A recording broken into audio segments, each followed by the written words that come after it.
లాస్య నందిత మరణం తర్వాత ఈ ఎమ్మెల్యే సీట్ ఇప్పుడు ఖాళీగా ఉంది కదా! ఈ బై ఎలక్షన్స్ బాగుంటదంటారు. ఆ! అదే కదా మీరనేది. మేమేమంటున్నామంటే ఆమె మాకు ఇంతవరకు సేవలైతే చేయలేదు. చేయబోయే టైంలో జరిగిపోయింది కాబట్టి ఈ కాన్షియస్‌గా మహేశ్వర్ రెడ్డి ఉన్నాడు కదా! ఇక్కడ ఎమ్మెల్యే. ఆయన ఉంటే బాగుంటదని మేము అనుకుంటున్నాము. ఏ పార్టీ నుంచి తను? టీఆర్ఎస్ అని.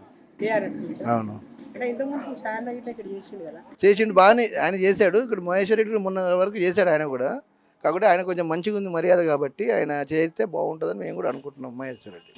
ఓకే. ఇప్పుడు బై ఎలక్షన్స్ పెడితే బావుంటదనుకుంటారా? లేకపోతే లేదు? బాగుండదండి. ఎందుకంటే ఒక నిర్ణయం తీసుకుంటే అతను కావాలనుకుంటే అతనే పెట్టుకోవాలి. ఇక మళ్ళీ ఎలక్షన్స్ అంటే అందులో ముగ్గురు ఉంటే మళ్ళీ వీడిపోతాయి. చాలా ఓట్లన్నీ పోతుంటాయి కాబట్టి ఏకగ్రీవంగా ఒకరిని ఎన్నుకోవాలి. ఎన్నుకుంటే బాగుంటుంది. ఓకే. ఇంతకుముందుకు రేవంత్ రెడ్డి, సాయన్న ఒకటే టీడీపీ పార్టీలో వేసిర్రు కదా! అవును.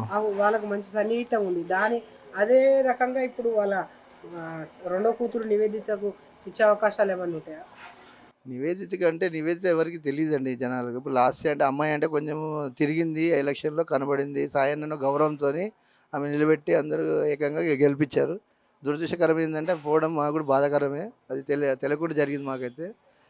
కానీ ఆళ్ళ కూతురంటే మేము రెండో ఆమెను మాకు తెలవదు, చూడలేదు. ప్రెజెంట్‌గా మాత్రం ఇక్కడ మహేశ్వర్ రెడ్డి ఉన్నాడు కాబట్టి ఇంతకుముందు టీఆర్ఎస్‌లో చేశాడు. కొన్ని మీదికెళ్ళిన పనులు అడిగినా గానీ పనులు చేసి పెట్టాడు. ఇది లేదని కూడా కాదని కూడా బాధపడకుండా మరి అలాంటోళ్ళు ఎక్స్‌పీరియన్స్ ఉన్నోళ్ళు తీసుకుంటే బాగుంటుంది అనుకుంటున్నాము ఏకగ్రీవంగా.